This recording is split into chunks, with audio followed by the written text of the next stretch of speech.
Red Sonia Matilda लट्ज एक निडर योद्धा है। फिल्म की शुरुआत में उसके परिवार और लोगों को एक क्रूर सम्राट ड्रैगन रॉबर्ट शीहन द्वारा मार दिया जाता है। सोनिया को पकड़ लिया जाता है और उसे गुलाम बना लिया जाता है, जहां उसे ग्लैडिएटर की तरह लड़ने के लिए मजबूर किया जाता है। वहां से सोनिया अपनी आज़ादी के लिए लड़ती है और अलग अलग बैकग्राउंड के योद्धाओं को एक साथ लाती है ताकि वह दुष्ट सम्राट ड्रैगन और उसकी रानी एनीसिया को हरा सके। फिल्म का नाम रेड सोनिया रेड सोनिया।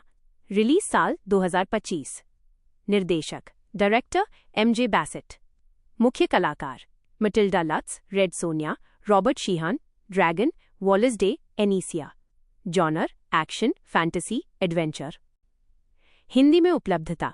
यह फिल्म लायंसगेट प्ले पर हिंदी, तमिल, तेलुगु और इंग्लिश में उपलब्ध है। कहानी स्टोरी। फिल्म की कहानी एक क्लासिक बदले रिवेंज की भावना पर आधारित है। रेड सोनिया मटिल्डा लट्ज एक निडर योद्धा है। फिल्म की शुरुआत में उसके परिवार और लोगों को एक क्रूर सम्राट ड्रैगन रॉबर्ट शीहन द्वारा मार दिया जाता है। सोनिया को पकड़ लिया जाता है और उसे गुलाम बना लिया जाता है, जहां उसे ग्लैडिएटर की तरह लड़ने के लिए मजबूर किया जाता है। वहां से सोनिया अपनी आज़ादी के लिए लड़ती है और अलग अलग बैकग्राउंड के योद्धाओं को एक साथ लाती है ताकि वह दुष्ट सम्राट ड्रैगन और उसकी रानी एनीसिया को हरा सके। कहानी में जादू, तलवारबाजी और अजीबोगरीब जानवरों मॉन्स्टर्स का मिश्रण है। अभिनय परफॉर्मेंस।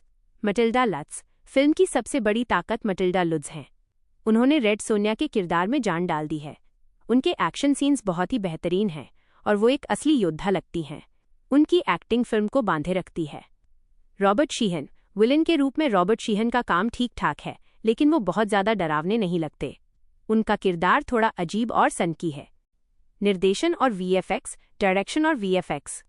निर्देशन MJ बैसेट ने कम बजट में एक बड़ी फैंटेसी दुनिया बनाने की कोशिश की है। फिल्म की रफ्तार पेसिंग कभी कभी धीमी लगती है और कहानी पुरानी फिल्मों जैसे 1980 के दशक की कोनन जैसी महसूस होती है। VFX visual effects. फिल्म का बजट बहुत ज्यादा नहीं है, इसलिए इसके ग्राफिक्स और CGI जैसे साइक्लॉप्स और अन्य जानवर हॉलीवुड की बड़ी फिल्मों जैसे लॉर्ड ऑफ द रिंग्स या ड्यून के मुकाबले थोड़े कमजोर लगते हैं। यह आपको एक B grade B movie action film का फील दे सकती है। क्या अच्छा है और क्या बुरा। प्रोस और कॉन्स। अच्छाइयाँ। प्रॉस। मटिल्डा लट्ज का दमदार एक्शन और परफॉर्मेंस। अगर आपको पुरानी सॉर्ड एंड सॉर्सरी, तलवार और जादू वाली फिल्में पसंद हैं तो ये टाइम पास के लिए ठीक है।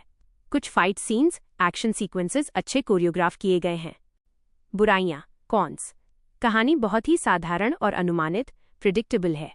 आप पहले ही अंदाजा लगा सकते हैं कि आगे क्या होगा। विजुअल इफेक्ट्स और सेट्स थोड़े सस्ते लगते हैं। इमोशनल कनेक्ट की कमी है। आप किरदारों के दर्द को ज्यादा महसूस नहीं कर पाते। निष्कर्ष वर्डिक्ट। रेड सोनिया 2025 एक औसत दर्जे की एक्शन फैंटेसी फिल्म है। ये न तो बहुत शानदार है और न ही बिल्कुल बेकार। ये पूरी तरह से मटिल्डा लट्ज के कंधों पर टिकी है। क्या आपको देखनी चाहिए? अगर आप एक्शन फिल्मों के शौकीन हैं और बिना ज्यादा दिमाग लगाए 2 घंटे का मनोरंजन चाहते हैं तो आप इसे देख सकते हैं। लेकिन अगर आप गेम ऑफ थ्रोन्स जैसी गहराई या क्वालिटी की उम्मीद कर रहे हैं तो आप निराश हो सकते हैं। रेटिंग 1/2 2.55।